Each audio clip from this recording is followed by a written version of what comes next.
Hi there, welcome to a new M-Cave hiker analysis. Whilst previously we've taken a look at Jay Chuck, Scott Natal, maybe even Sean Horlecker, this time round it's acknowledging SB Vega's adventures. And whilst I was going to do it in the past, ended up getting busy with other stuff and projects, I wanted to bring it back into perspective to give a shout out to SB. For anyone that may watch my channel and isn't aware of other creators out there that have helped within the Kenny Veach case mystery. And as well, considering that there are news articles, there are bigger YouTube channels which hardly ever give credit to smaller creators, actual hikers, boots on ground, investigators, and then there can be other people too, like me, that just don't get referenced. So I try and give context and give a source where stuff has come from. And that's what I want to do with SB Vega's adventures today. I want to mention the positives, the strengths, and then my opinion on if there's any negatives. And that's not to be, in a bad way or anything, but it's just to establish that balance. That's simply it. If you are here during this live video premiere during the format, share your thoughts in the chat box on the right side. And if you've got any additional comments, follow-ups, be sure to drop a comment below under the video and I can respond back to them later. If you want to catch up on additional videos to do with the case, if you've missed out, don't worry, it's all available. Top right corner where the eye symbol is up there. And if you want to support the channel in general, comment section, pinned message, there is PayPal link to me and channel membership here. So, in regard to the beginning, the origins of SB, I believe from Las Vegas, ended up emerging within the case in 2022, maybe early, mid 2022, because getting on during that year, that's when I transitioned on over to my first ever true crime case, the Dylan Rounds one, after covering Kenny Veach from early 2020, the beginning, up to kind of like probably before June, I think, before June of 2022. So I did it for a couple of years. Wasn't videos every day because there's only so much that you can cover, and that will be the same for hikers as well. There's only so many times you can go out there hiking. But with SB coming on in, it was a new perspective, fresh eyes, and whenever new people come on in, whether it be an audience member, a new hiker, it's a big positive because you can't just rely on one person to get a case done or to work it all out. Sometimes you need a team or just a set of different individuals that can do it at different times and points. Maybe not everybody is able to work together all at once, but here and there and complement each other. And that's what's happened with hikers in general. That's where the credit has been given when it's come to the likes of Jay Chuck, Scott Natal, and Sean Horlecker at one point. They go out there, they record what they're present of. They don't see everything, and SB made that clear himself. He records whatever that's in sight. He may not pick up on it, and then upon reviewing the footage later, that's when things show up. That's when the audience get hands-on, rewatching the videos, looking out for details, picking up on what's important, picking up on what stands out, what's unusual, abnormalities. And everybody can have a different role. And that's what's most important to acknowledge within, such as the Kenny Veach case. You don't have to be pressured into hiking. You don't have to be pressured into just analysing. You don't have to be pressured into doing map analysis, right? I do that. I do what I can. Map analysis is obviously very important. Some hikers have been influenced and used it. And I think to some extent, SB Vega's adventures may have done so himself. I know previous hikers before have acknowledged it, including Jeff Clark, as in, finding a route, a location, going over dangerous terrain, knowing the time, the distance, and using it as a partial guide amongst with their knowledge too. It's quite a pressuring role because if you do it wrong, you could endanger someone. If someone puts their trust in you and they go out there and it's the wrong direction, the wrong route, underplanned it, under-equipped, it could go wrong, and then it's kind of on you for that. So got to be careful, got to take it serious, but still be open. And there are some of the qualities and personality traits which SB Steve has when it comes to his videos, when it comes to his comments within, his narration, and his feedback, his responses to comments afterwards. We'll get into a bit more of that later. But I just want to make sure enough is covered, because enough time has passed by, enough videos have been made by SB, right? So it needs to be acknowledged as much as possible. And credit to Jeff Clark and Jay Chuck, who have been on and off with, you know, hiking out there, recording stuff, providing updates and perspectives. It does help. As for Scott Natal, I don't know if anyone was aware, it might have been only temporarily, but I saw that Scott Natal did a couple of videos in maybe the last month or two on the M Cave, the search for Kenny Veach, more so the cave itself. But I found that interesting, how people can return back even after some time has passed by. But when I moved on to the Dylan Rounds true crime case, Scott Natal and his brother Les Natal actually just so happened to go in the same direction, covering that and assisting, just because of moving about for work-related job on, you know, in real life. So it's interesting how people can follow in the same direction. I believe at one point SB was influenced by some of my videos, and that's how he got interested in the case, right? And that's applied to other hikers in between. Yes, you've got the standard videos here and there, which entice and bring people in as interest, whether you're a local to the area, Las Vegas, Nevada, or you're a bit further afar, okay? But I guess with the amount of videos made by me and the reach, it eventually caught attention of certain individuals, and that's what's important. You might only be able to do so much, but what you do is more than enough, which then brings in additional resources, key people with knowledge or equipment, and then it can help and complement and expand. And that's like an example with SB. In 2022 onwards, Steve has been a catalyst alongside such as Jeff Clark, and I guess it applies to Jay Chuck as for discussions and stuff, but specifically Steve has done a lot of hikes out there, and not just Jeremy Canyon, Little Jeremy Canyon, not just Picture Canyon, maybe Sheep Peak as well, Hidden Forest Trail, the Hidden Forest Lodge, going up in those higher terrain areas, maybe Hayford Peak, these areas of interest in the past which caught our attention, and coverage was done because of an individual who was called Gene Lukowski online, was claiming to be a part of the original search and rescue crew. Now, when Susan Veach, sister-in-law to Kenny Veach, inquired about it to, I think, the Red Rock searching commander individual, the one in charge at the time, was it David Cummings, or Cummings, last name? And the response email was, "We've never heard of a Gene Lukowski. Are you sure it's the same person? Could they be using a different name?" Doesn't sound too good. You present yourself in a formal way, you give facts and stats and try and back yourself up, and how you just put yourself across in wording and language, being serious and formal, and they end up being a supposed fake. So all what they said, was it a complete lie? And what exactly was said by Gene Lukowski to bring an interest to a different area further north over Wild Horse Pass, and also got the attention of SB, Vegas Adventures, to go out searching over that way to inquire about it, alongside Scott Natal previously at some point in 2022.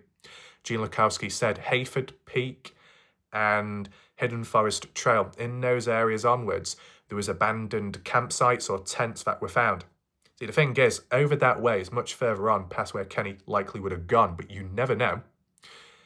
The only problem is it's in a more kind of like touristy hiking area. It's not off the beaten path. It's more accessible. More people, general public, are going to go there. For more people to go there, the higher the chances that it'll be one of them that may have left, abandoned a campsite or tent. But in the early days when you don't know as much and you've got very limited material, scraps of it, you will hold and claw onto what you can and what you may feel is important. Compared to present day, you may not value it the same way, but at the time, you just do what you can with what you've got. And with that being in mind, it puts it on the marker, as in, maybe it needs to be investigated and searched. Could Kenny Veach gone further north, up Hayford Peak, or a bit before that Hidden Forest Trail? Could he have gone into the cabin?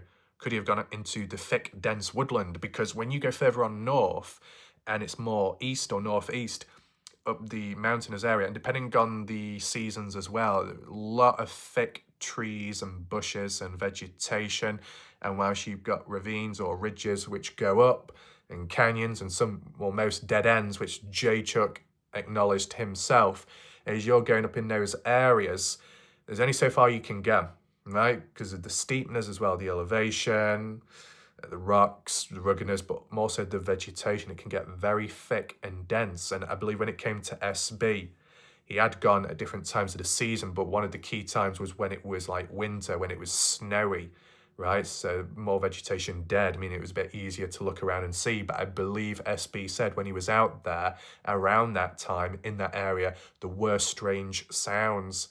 And I can't remember if it was SB or if it was Scott Natal searching some abandoned campsite, which was, I don't think it was over that way. It probably would have been further back, more in the area of where Kenny Veach was hiking, but in a different direction. Came across some abandoned campsite and then heard either the sound of a vehicle or the sound of footsteps, but there was nothing like visually there. In terms of mystery footsteps, SB has encountered that. And that is a big positive with SB, just in terms of the amount of times he's been out there. And that's why I would call him a catalyst alongside a few others. Constantly going out there, or as much as one can when it's practical and possible.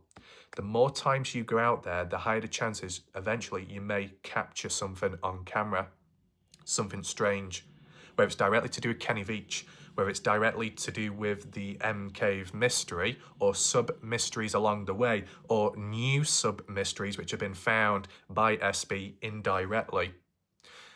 But yeah, 2022 onwards, SB getting involved, and in his first video or two, he was out there, but was he in the exact spot? No. And that's what the good thing is. You might think, well, how's that a good thing?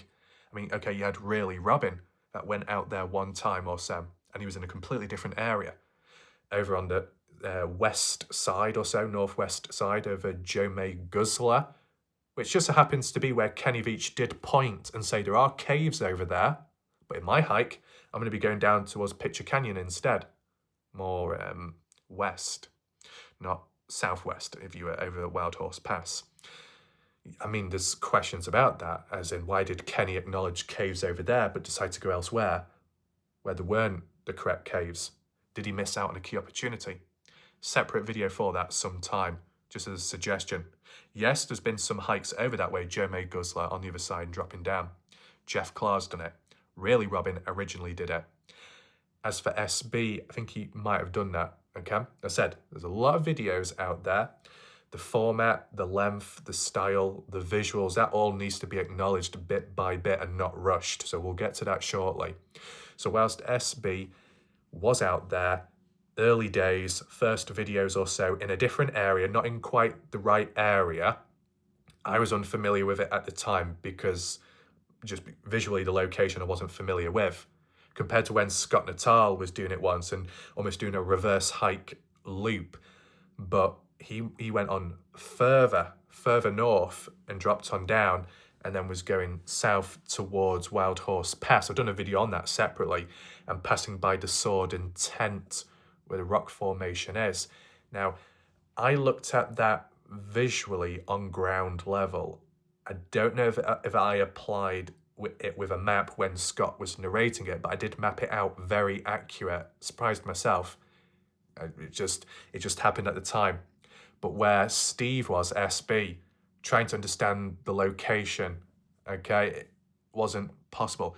But he did discover different areas of interest, and there's no harm in going to the incorrect areas, because when you first start off, whether you're a local or not, you going out there, that's a big positive, first of all, just going out there in the first place. It's not expected, it's not demanded, it's voluntary, it is dangerous, it is hard, it's demanding, but if a person wants to do it or feels like it, then they can do, and it does benefit the general public and anyone else in between when it comes to watching it for entertainment, learning, seeing if they can find anything within the footage.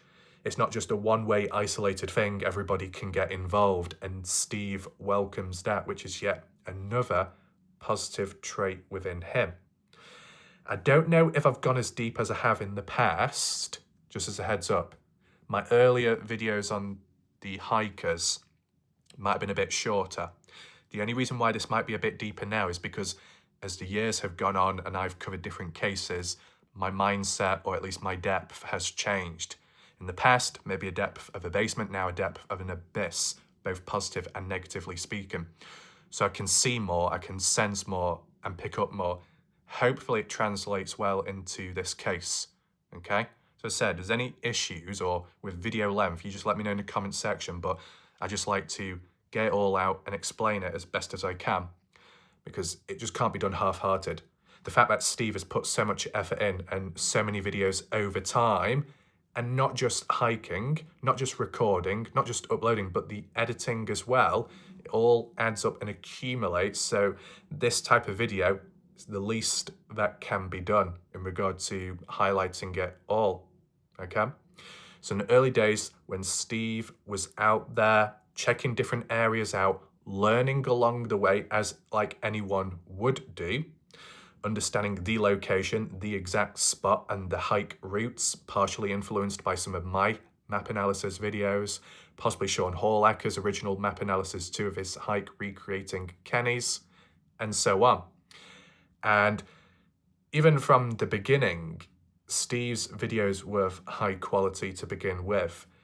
It doesn't have to be anything flashy. If you're just out there and you get to record some of the footage, that's more than enough. But Steve, with his style, his videography, his camera angles, his positioning and timing was good.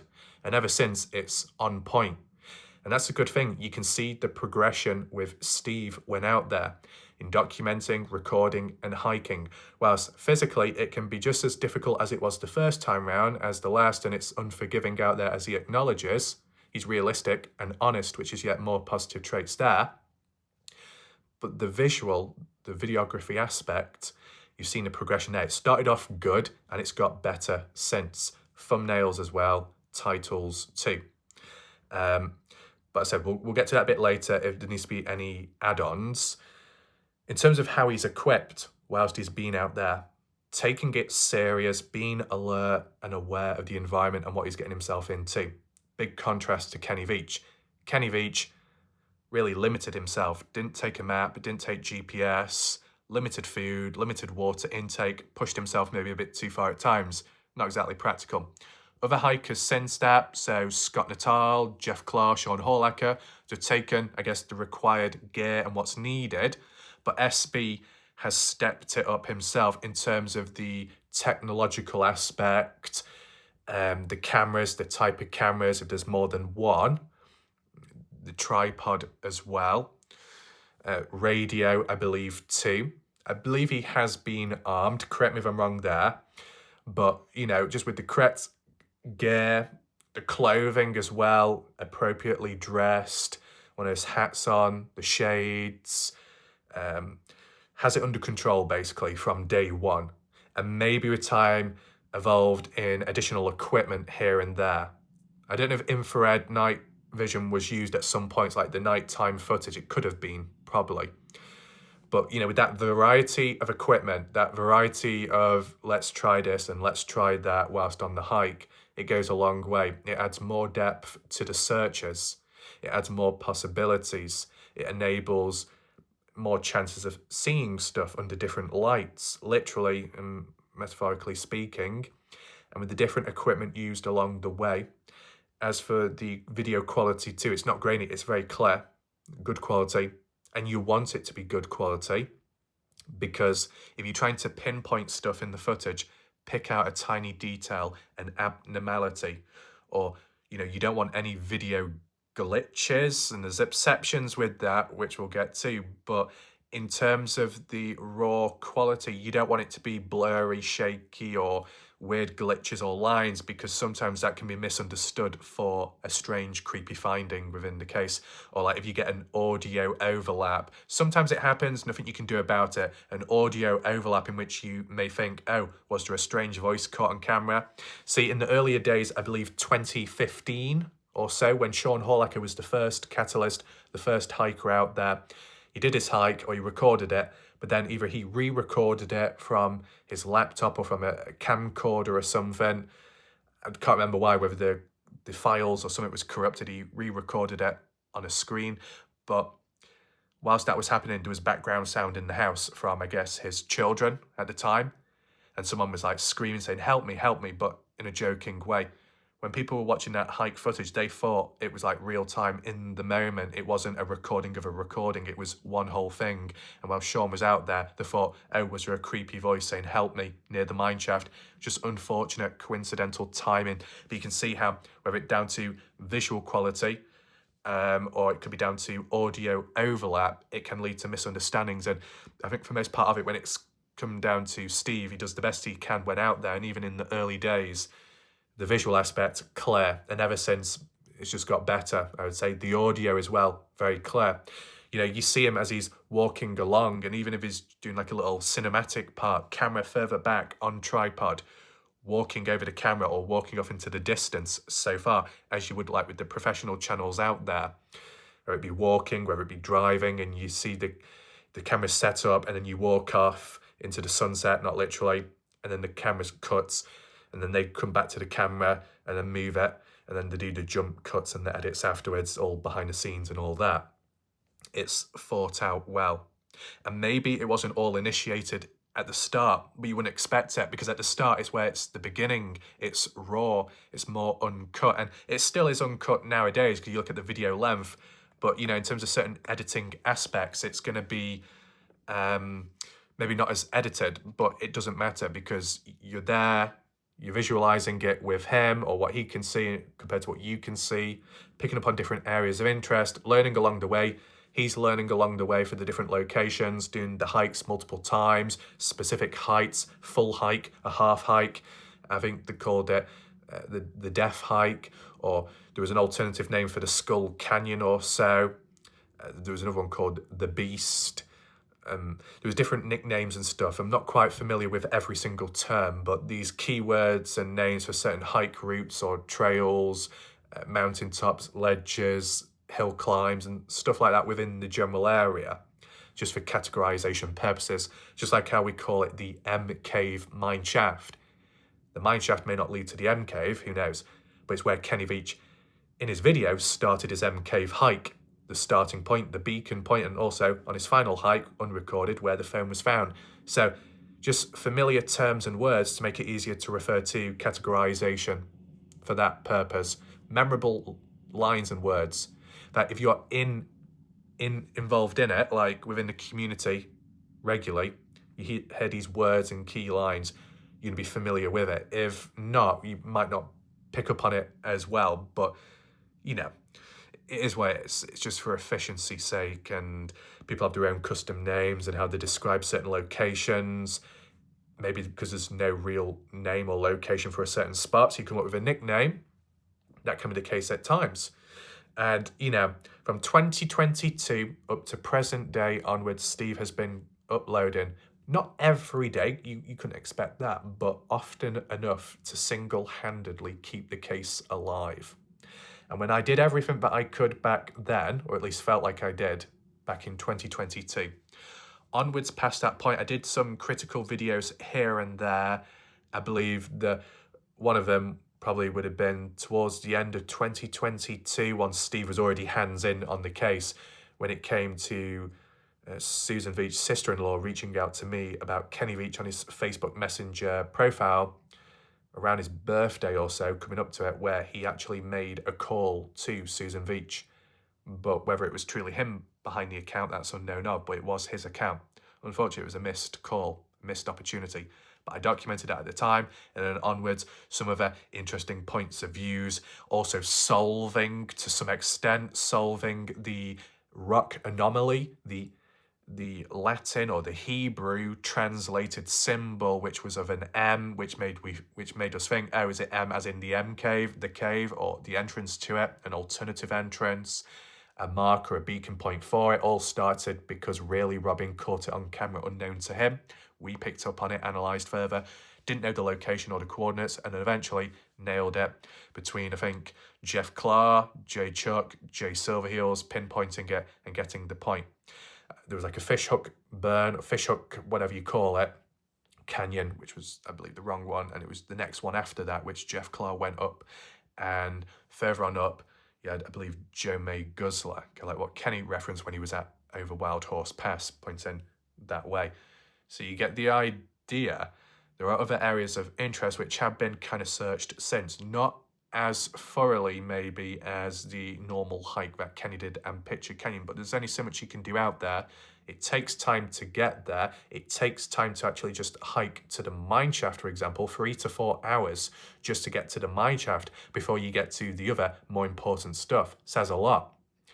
Unless you go an alternative way. If you got Picture Canyon instead, almost heading east or kind of northeast, depending on how you're bending around the narrow canyon areas. But whilst Steve has been out there and he's learned about the area, picked up on the other videos, taken them into consideration, the Gene Lukowski situation, the other map analysis. I can't remember if Steve has focused in on the rock formation where the sword and tent originally was. That's the only one I'm a bit unfamiliar with. There were some other items of interest which Steve have come across, a pair of loose gloves found under a tree. I think there might have been like a stick or a cane of some sort, which could have been used as like a hiking pole or a makeshift one. And obviously, because it's so desolate and remote out there, and more so in the earlier days when it wasn't put on the map as much as it is nowadays with the creation, the coverage online, the awareness of the case and the mystery, not as many people were going. So if there was anything to be found out there, it'd be very interesting because who else would be going out there and for what reason exactly? Kenny Veach went out there second, third, or third, fourth time round to look for the cave. And then other hikers ever since have gone specifically to look for either the M cave and or Kenny Veach. And when it comes to SB, a hybrid, looking for signs of the M cave and more focusing on looking for signs of Kenny Veach, bones, remains, backpack, clothing, whatever, and focusing in on mine shafts too. Quite an important focus there. Jeff Clark, previous, more focused on the M cave, acknowledging Kenny Veach but more interested in the M cave. Fair enough. And that's the thing with this case. It splits two ways. To find one, you must find the other first, maybe. You find one, you find the other second. Either way, two mysteries. One person's gone missing, and then the other mystery is of a strange, scary cave.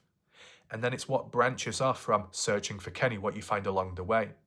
You find other items of interest, bits of clothing, gear, disbanded, abandoned items, which SB has come across and documented and recorded. Very important. Scott Natal as well. Previous. I think a pair of underwear, which was a bit random out there, as in who else would be hiking and who owned up to it. No one. Okay, we had the Crystal Skull. Weird mysteries like that, but that was more in the past when it was focused around the Scott Natal days, the Jeff Clark specifically, 2016, 17 onwards. SB, hands-on there too. Acknowledging the Crystal Skull, but more focused on giving a point of view of the mine shaft. And while Steve has gone on with time, he's always been hands-on. Before Steve, you had Scott Natal, and Scott Natal was hands-on, got involved and got stuck in. Recorded it in good video length as well. Some people could say it's raw, it's a bit boring and a bit drawn out, but I'll tell you something, it's very important. The longer the footage, the more chance you have to adapt to it visually, to learn the story along the way, to pick up on the details as well, and if there is anything unusual going on within the footage. With J Chuck, Desert Dog, locked in, going all over the place, and quite frequent or had been in the past. Short clips, though, made it difficult to follow along, as in what location was he in? What was the journey along the way? It was short clips, 60 seconds, 2 minutes, 5 minutes long. It wasn't long enough, but there was positives with J Chuck. His map analysis, checking it off the list, counting what he's done, what he's completed, and I think it was Sheep Peak or the Ridge, high up there, elevation, he completed too. It helped provide perspective, and then J Chuck assisting with fellow hikers onwards to say, go here or go there, or I've checked this out, but there's a heads up. Just giving that communication so no one's going back out there and repeating the same thing which has already been searched and cleared. Ridges, ravines, more so ravines, which J Chuck focused on. Sleeping out there rough, rugged and raw. As for SB, I believe he may have stayed over like the night time. Whether he made it back to the vehicle or not, I can't remember. But there is footage of Steve out there in the dark, like what J Chuck did. But Steve with his equipment, as I said. equipped appropriately. His radio as well, which he made an acknowledgement to. I think he used it, or he would double check to make sure it's working before going further out, checking on in to make sure people are aware where he's at, etc. Even being able to do live streams with the technology that he has, mobile device. Not everyone has been able to do that. I think mainly the only other person that may have done would have been Chuck Vlogs. I think SB did team up or do a collaboration with a bigger YouTube channel that was partially interested in the case, and Steve was like a tour guide, a hiker out there guiding it through, which was complementary to everything that's been done and the knowledge and experience that has been gained along the way. When Chuck was out there in terms of the nighttime aspect, recording certain spookiness, ongoings, SB, similar stuff too. It's always good to look at night and day, the difference, and what comes out at night may not be present during the daylight. Sean Horlacker, Scott Natal indirectly recording, capturing it themselves when out there in the dark, but that was more so because time was getting on within the day when they were on the way back individually. And as they were in the dark, that's when they heard and encountered some very creepy stuff. The same has happened to Chuck and SB during daylight hours, but also it can happen in the dark. And it's what happens in the shadows which may not be brought to the light, but it's at least heard, either caught on camera or witnessed by the hiker themselves when out there. Strange, unusual things can happen, and that's what opens up the additional mysteries to Kenny Veach, the disappearance, and the M Cave. It's what can be found along the way. Whether it links or it's just a separate mystery, it just makes the area more of value. When people like to play it down and say, Kenny Veach isn't out there, it's a hoax, it's fake, he staged a disappearance, it's pointless, the cave doesn't exist. Even if Kenny Veach wasn't out there, even if the M Cave didn't exist, there are mysteries going on in the area of Little Jermain Canyon, Picture Canyon, and onwards. There's strange, unusual stuff going on out there.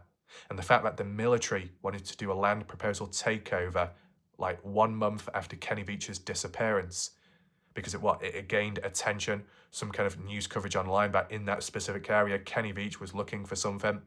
And then the military were like, that's the area that we have areas of interest in, or we already have stuff hidden there, equipment, underground, military related, or alien tech, who knows.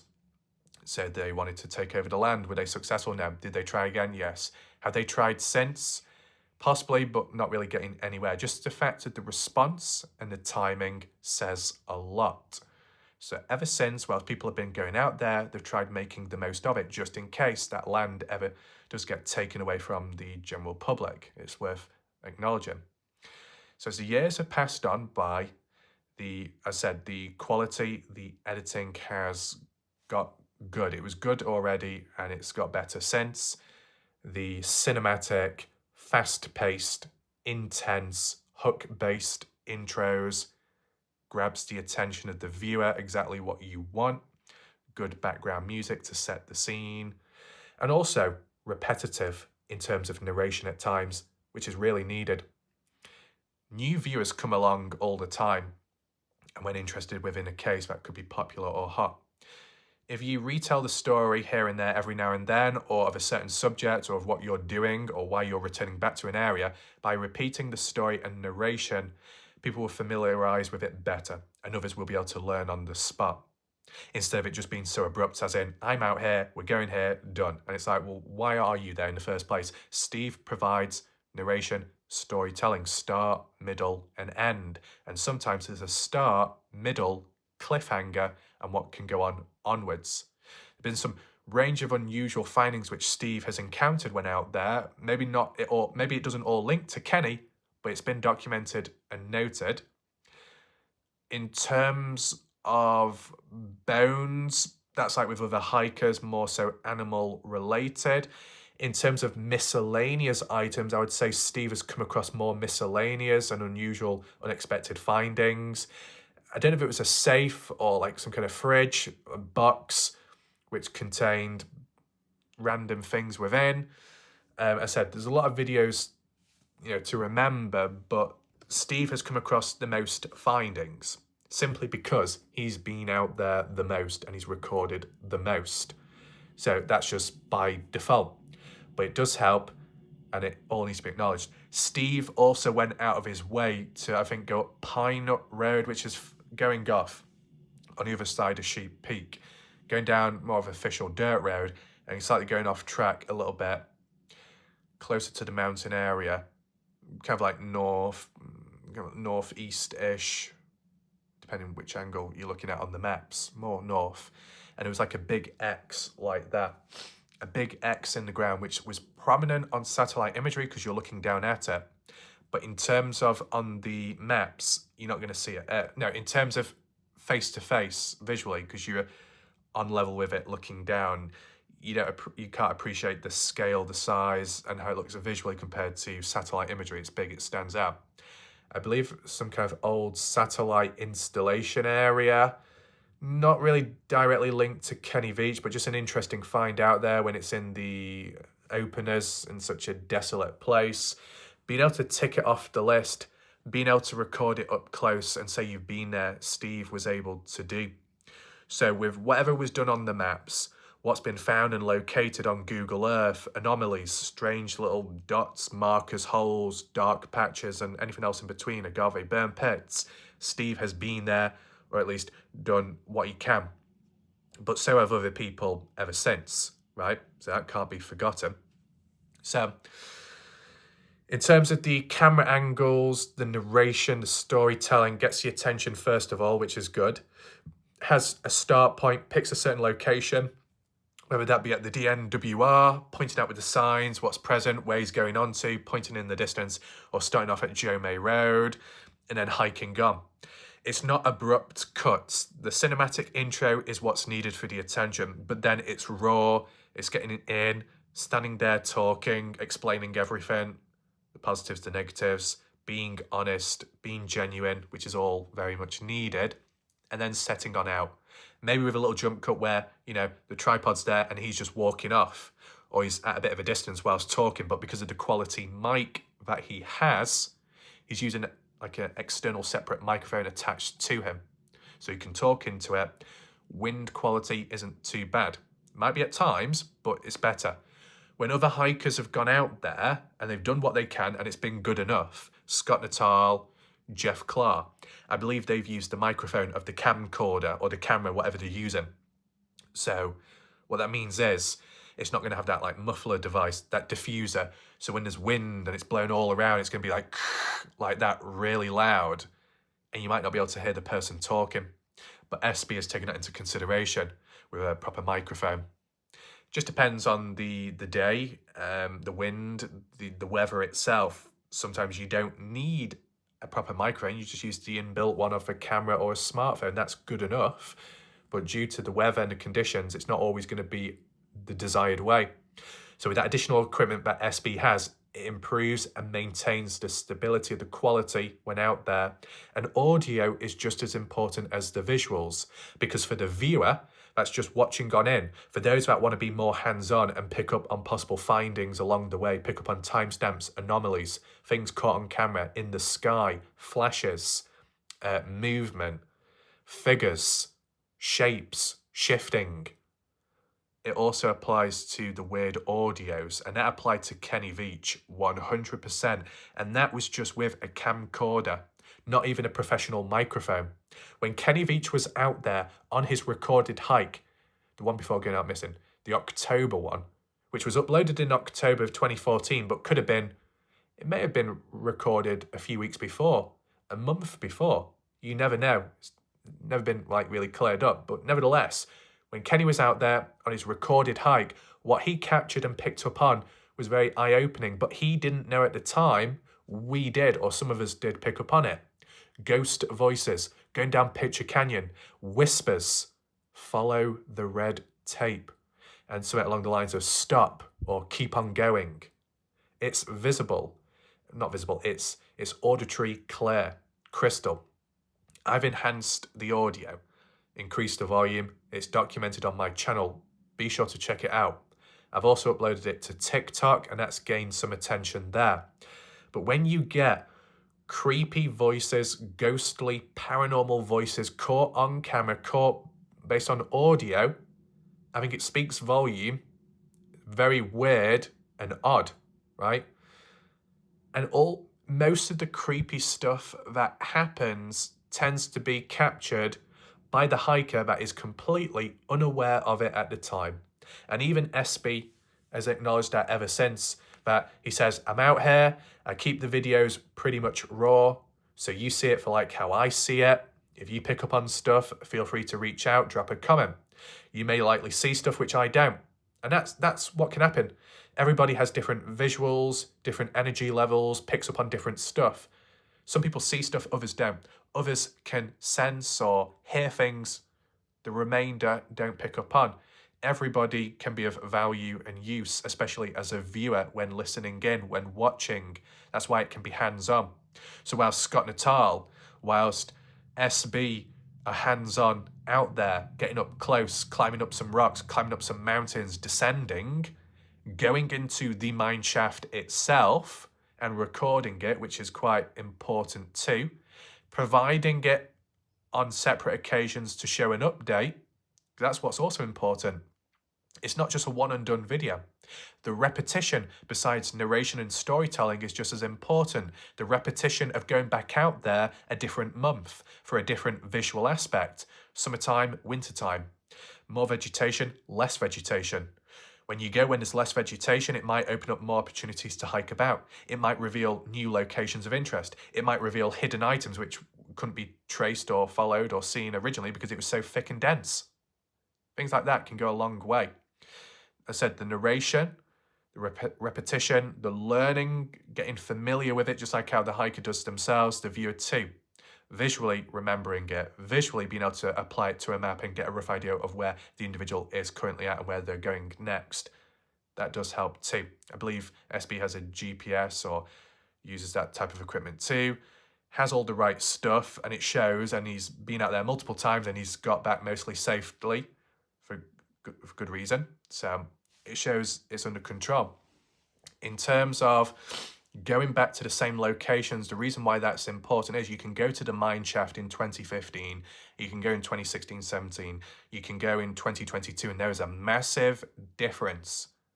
There's a big contrast.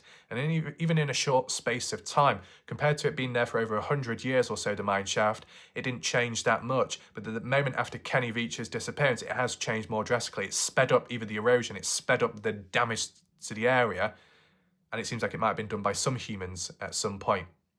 In terms of the brace unknown of, in terms of the ladder rungs broken accidentally by, I believe, Outpost Mojave, group of guys that went out there themselves in 2018 and went back possibly 2022 onwards, could be wrong. And I think the first time they were there, or the second time, they did use a drone. And as SB, Steve, Jeff Clive said, you're not allowed to use drones out there. So some people got a bit lucky on that occasion, but it still provided a bit of a perspective visually, quite interesting. You had Mystery Hikes, that channel in the past, who not really heard from since. There's been miscellaneous channels, one-off videos, which are good. But I said, repetition allows you to learn about the environment, become familiar with, and even acknowledge the changes with time from a location, how it's changed visually.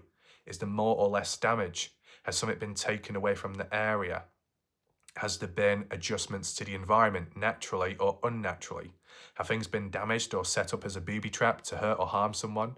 Is there a rogue hiker out there? There's been theories and suspicion about that. And whilst SB has been out there, I don't think he has come across anyone when out there. Neither has most hikers in those particular areas where it's desolate, because not many people would be going there and still damp. But there are changes to the environment with time, and it's more visual, it's more apparent the more times SB's gone out there. So that is a positive, that repetition, the learning aspect. The equipment takes it serious. The attitude, the behavior by Steve is also important to acknowledge. Briefly highlighted it before, but it's important to acknowledge Steve has an open mind, right? He still has common sense, of course, for sure. but he does consider aliens, does consider military, does consider Birdman, Mothman, or some like winged creature. At some point may have considered reptilians, definitely considered paranormal, considers the phantom footsteps and the weird voices, definitely considers and takes in mind the weird anomalies with equipment technology failing on itself in particular areas, just like how Jeff Claw encountered too. So through learning and through experience, SB can relate more to that and acknowledges it. But through the encounters and experiences which SB may have not gone through himself, he still acknowledges that it's possible through other people's eyes and lenses. SB does not dismiss things. SB is not overly emotional. SB has it under control and maintains some level of composure and calmness out there. Still positive as well, in some ways, still a sense of humour too, and energized at points starting off and halfway through and onwards, like how he's described. It can be tough at times, but then on the way back you get a bit of a rush of blood, a flow, maybe adrenaline kicking on in, right? Okay, so in terms of the energy levels, in terms of the alertness, the awareness, it's all there. And the openness, the patience, and considering the audience, as in longer videos, raw, acknowledges could be considered boring, but it's what enables people to be able to pick up on the anomalies, the strange, creepy findings.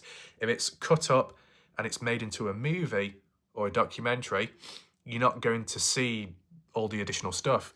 When it came to Scott Natal, all those analyses, those comparison videos, those caves, findings along the way, the sword intent, being able to map it out is primarily because of the footage being long enough to visually study, then apply it on satellite imagery, the same way how it can be done with SB. But granted, SB is more transparent and clearer about where he's going, what he's going to do next, and gives an idea. And even if it's not explained clear enough, he's happy enough to give either coordinates or try and explain what he's done and where he's been.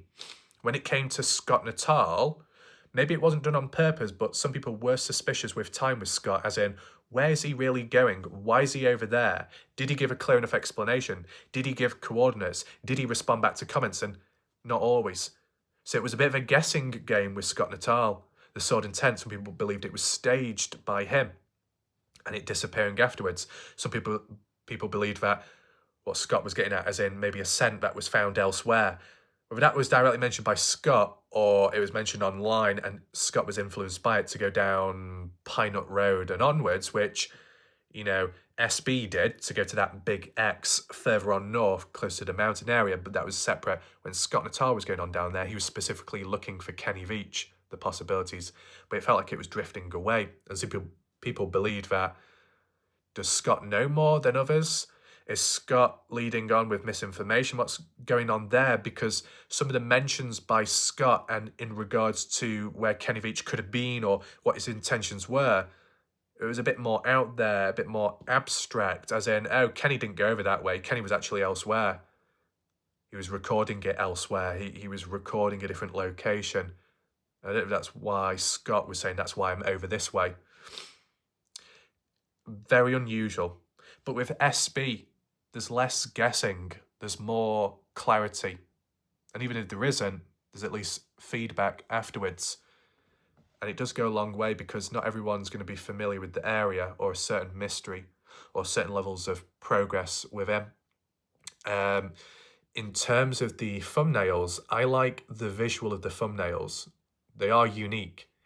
Because of the colouring tone, the yellow golden text, the cartoonish, stylized visual, and the graininess of it in certain areas, and the colour tone, how it's slightly enhanced, and with his face, his brand, himself, who he is, on the thumbnail is all very fitting.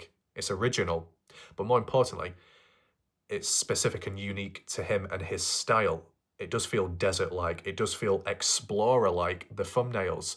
It does remind me of Indiana Jones due to the text, the font, and the colouring. And I don't know if SB was trying to go for that approach, but it comes across that way, so it is eye-catching.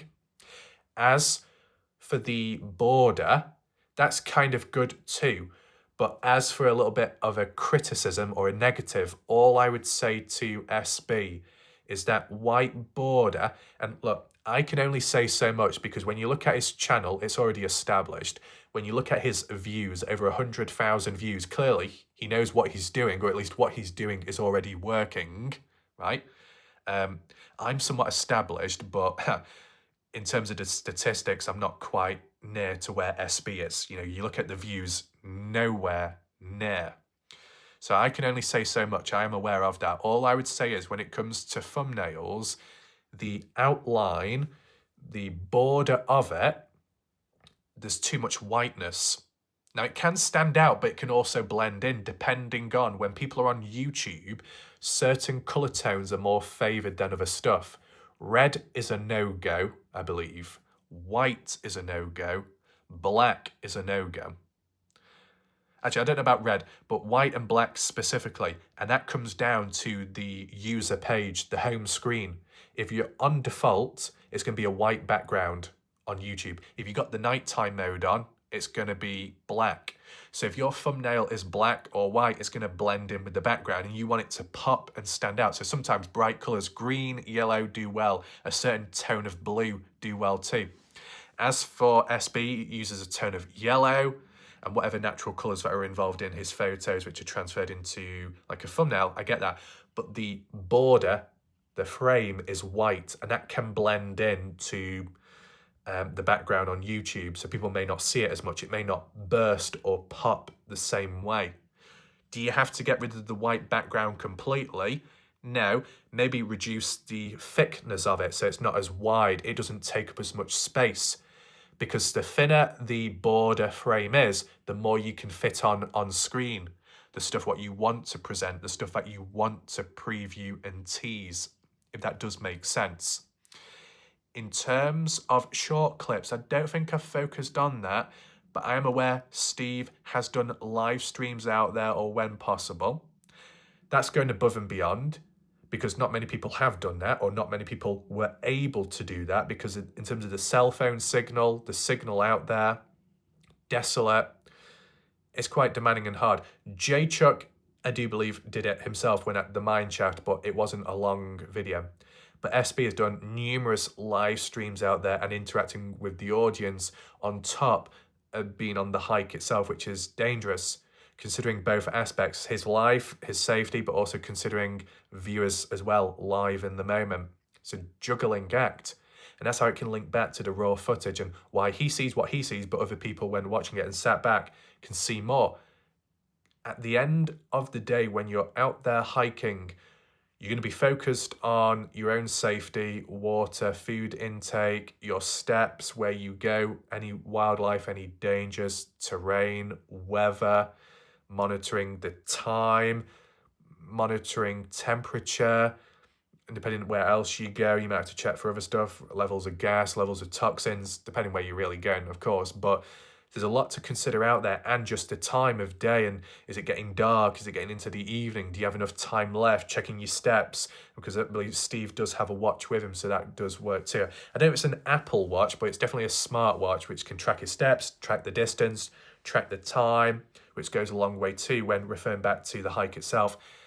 Other hikers in the past that may have not used a GPS or not relied on it the same way, may have not counted the steps, may have not counted the time and the distance. It does make it a bit harder to relate to and understand, but Steve demonstrated that. Like how I think Sean did. Well, Sean at least summarised it himself in his own map analysis, which was useful. But we're juggling so much when out there and just keeping on track of everything. Recording as well, making sure you get enough footage so it's worthwhile. Making sure you get the angles as well for the cinematic aspects, for the visual and the narration, and then making sure you document as much as possible. Like what you see with your eyes, you want the camera to show too and acknowledge. Bending, standing, climbing, descending, a lot of movement, strains on the body and the equipment too, the clothing, the weather. There's a lot to deal with and manage physically, maybe even mentally. So Steve does a lot, even when just out there. And on top of the live streaming, that's above and beyond. So that's why the general public will see more and pick up on more than Steve does, because Steve has more other priorities and responsibilities to take into consideration. I can't remember if it was SB or if it was Sean. Someone in between mentioned about, yeah, you could go out there with other people, but it's that consideration of one person could keep on going, the other person may trail behind, and it makes it tricky for the one that's marching on, because it makes the one healthy and okay have to slow down. That can be detrimental to themselves. So that's why solo hikes, as dangerous as they are, sometimes can be safer than a duo hike, a triple hike, a quad hike. Unless you're all on the same fitness level, mindset and all that, then it can work. But sometimes just going yourself can work, because all you have to do is look out for yourself. When you got to look out for other people, it slows you down too. It can add positives, of course, many. But in terms of safety, it can add more stress, more pressure, like if you're a guide as well. And as well, the location, the timing, the distance, and just general life. It's not always going to be possible for different people to team up. Like, there's been times where Jeff Clark went out there and Steve was like, oh, should have arranged it or so. But as Jeff said, it's not always practical, the timing and all of that. And even just the weather. Depending on what the weather's like in the season, it can stop you from going out there. If it's like monsoon season, or like when there's like flash floods, flooding, and you got the washes out there which are relied on for hiking, it can fill up. It can become inaccessible. You don't want to be caught out there during that type of weather. But Steve has braced the environments and the different weathers with time and the different extremes, capturing it, documenting it, and also exploring through it. That goes a long way too, the visual aspect. Because other hikers that have gone out there at the ideal time, which still proved to be difficult and challenging, you only see it from one way, one light. When you see it from other aspects, as in different temperatures, season, the visuals, more or less vegetation, you get to appreciate the area more and just understand how it could have been for Kenny Veach. Because Kenny went out in October on his recorded hike, or maybe just before October. His final hike went out there, the unrecorded one when he went missing, was November. And it's getting on to winter time, seasons, temperature changing, got to take that into consideration. So if you go out there around the same time as November and put yourself in the shoes of Kenny Veach whilst recording it, it can learn to a greater learning and understanding. Now, when it comes to Steve, besides the personality traits, the openness and acknowledging everything, the other good thing is Steve is welcoming, not only to just analysis, but also within reason, using his material or videos. Now, I don't know if I'll use any material in today's video because it's quite a raw, uncut one where I'm continuously talking, okay? I'll see how it goes. And I want to know what you think as a viewer, if you're okay with this style of video, or if it's too boring. If you wanted, I don't know, more narration or a bit more visual, you can leave a comment below. But if this is okay, then I'll take that into consideration for the future, because a lot of what I talk about and reference, I do memorize and hear visually, and at times based on words and details given. I understand it's not always possible for viewers and other people to see it the same way. That's why the visual aspect's needed. But there's so much to acknowledge from SB, the editing aspect and the material. It would take probably a bit too much time, and I want to do these videos to tick off the list, of course, and to acknowledge, but also to slowly work back in, because there are some important videos that need to be done and covered, but just not the right time, as in, I don't want to be rusty, okay? I just want to tick some things off the list first, and then day by day, get a bit closer and jump on it as soon as possible, okay? And in terms of some of the stuff, it's not like, oh, am I gatekeeping it? No, it's already been documented, or it's been somewhat acknowledged by Steve himself. But as for the heads up of being able to add on to it or give my thoughts, I'll do that eventually. But I want to give time as well for Steve's own work, Steve's own video to naturally grow and to go out there, and then I'll do coverage. But it has been helpful in the past, because some people may have the knowledge, or some people may have the understanding, some people may have the openness, some people may have the depth, some people may have the analytical skills, but may lack elsewhere. As for some of the hikers, they've said themselves, they're not good at this, they're not good at that, but they are good at hiking and getting out there, boots on ground, and that's very important. Sometimes the general public say that's the be-all and end-all, and I think that's a bit of a push. I don't know if you'd say 50-50, but boots on ground is just as important as the online coverage when it comes to the awareness, when it comes to the deeper analysis, the comparisons, the contrast, the additional hidden findings and the meaning behind it. Both go hand in hand and partner up well, just like how a hiker partners up well with someone looking at it from the maps and visualizing it or applying feedback. It's all appreciated and it's all important, so it means more people can be involved. Steve shares the same vision, so it does make it easier with communication, cooperation, and so have other hikers as well before that. It's not toxic like other cases.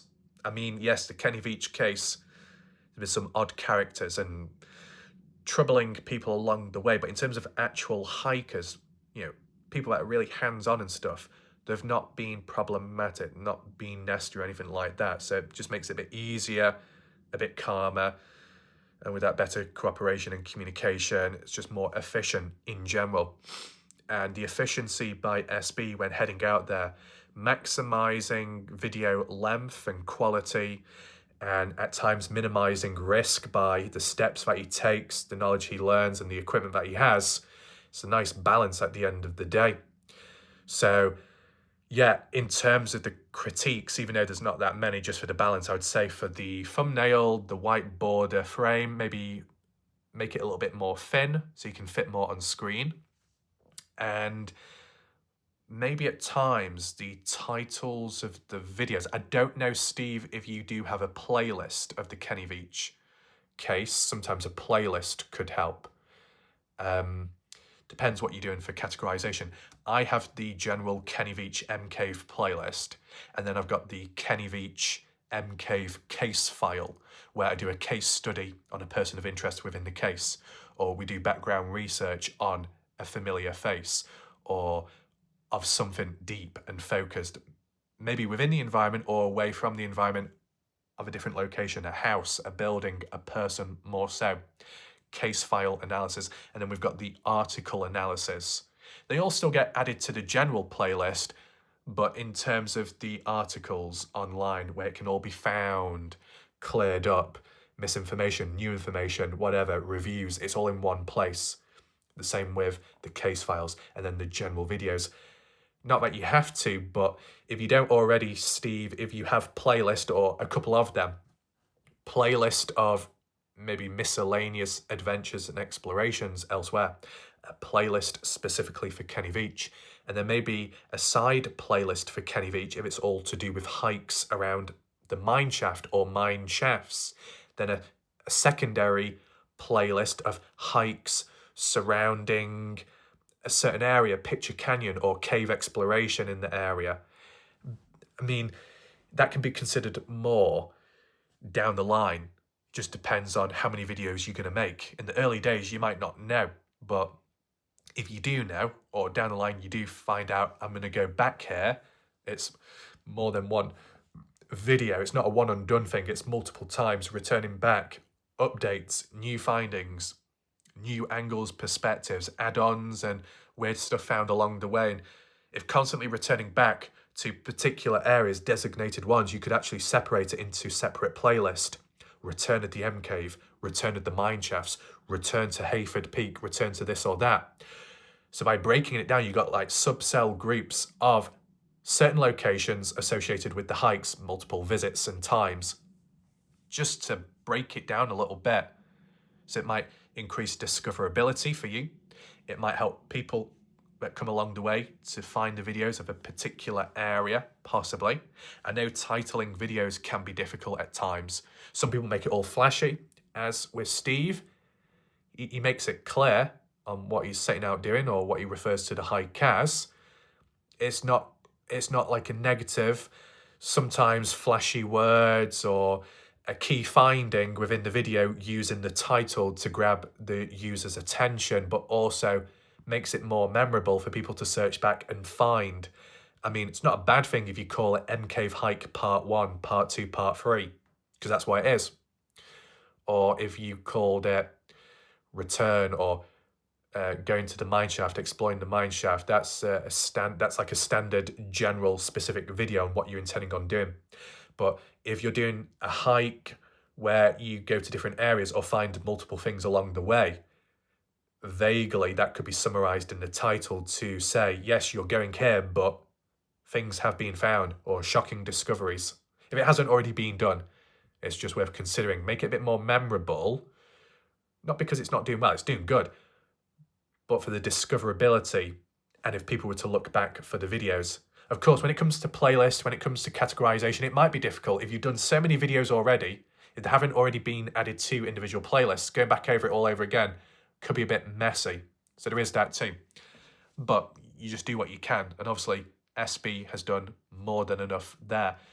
So hopefully this MCave like hikers analysis was clear enough. And if you haven't already checked out the person's channel, I'll provide a link down below in the comment section. I'll pin it, or I'll just leave it down below somewhere, and you can check it out if you haven't already. For most part of it though, SB and like other hikers, they have been ignored. They've not been acknowledged by other media news outlets when doing articles, or even the bigger YouTube channels which come around and cover the mystery once and done, tell the regurgitated story, and then move on to something else. Those type of people and forces and big presences don't acknowledge the smaller channels, or don't acknowledge the actual hikers that go out there, right? It's unfortunate. So awareness needs to be spread, because it can't be forgotten, and it shouldn't be, because things have been forgotten at times, or they've been forgotten because it's been dismissed, or because it's been deleted or removed. Unexpected changes and occurrences have gone on. Sometimes they're in the case, people have changed in behaviour, on and off and permanently. Seen it with Really Robin, temporarily saw it with Sean Hallaker. In fairness, it's documented back then. Things have changed since, maybe, but I'm just making observations. But, you know, Jeff Clark's remained consistent how he is in mind. J Chuck, I believe, for most part of it. SB. It's just because sometimes with the cases, or maybe even the environment, if people change in behaviour, that could be considered quite dark and mysterious itself, but SB has held it together. Even when unexpected stuff has gone on, holding it together in the moment and onwards. Thinking logically, but also acknowledging the unimaginable, the feeling of the impossible, but it could be somewhat possible. So like when it's come down to Jeff Clark, if you were going up Picture Canyon, not exiting, but going up it, kind of like heading east, the reverse of Kenny's hike, and there was missing time, but Jeff Clark took a photo just outside or near to that M-shaped cave which Kenny walked past before going to Picture Canyon. And then Jeff Clark took another one further up, kind of like round the bend, up the hill area slope. I don't think there's an official name for it, but from the distance it was like 0.something miles or so, maybe 0.7, don't quote me correctly on that. And it was done within like 1 or 2 hours. It shouldn't have been. But when SB did it, it may have taken 20, 30 minutes or so, which is a bit more understandable, especially if you're stopping and starting and looking around. It was a weird anomaly. 2 photos in a short space of time, but the timestamps were vastly apart. Was there lost time? Was it a technological fault, failure, interference? Did Jeff Clark pass out and lost time himself? It's unusual. When SB was in that same area at one point when passing on through, was recording footage, and then later when he got back home to review and edit, realised half that footage or part of it in that area was completely lost, vanished. What on earth is going on? That maybe more so with Jeff when going into a mineshaft, or the mineshaft, the light or torch cutting out, certain equipment just cutting out, but the battery was fine, was full charge, and it just died or it cut out. Weird interferences or things overpowering presence energy. And to some extent that's happened to Steve too, with technology which is normally reliable failing on itself in the moment. Unexplainable, unusual. So when you consider all of that, there's a lot more mysteries going on out there, and SB acknowledges that. And that's why he does the hikes he does and goes beyond. Whether that be looking for Kenny Veach directly or looking for the cave, SB's always considering the different possibilities and the mysteries on top of it. and he's done a few videos recently, so be sure to check it out. With that all being said, hopefully you found the video somewhat interesting and helpful, and if you want to check the channel out, it is down below. My name's WarLike Wrath, and hopefully I can do a few more videos on the case too when possible, and I'm not too rusty. So thanks for watching, goodbye, good night for now.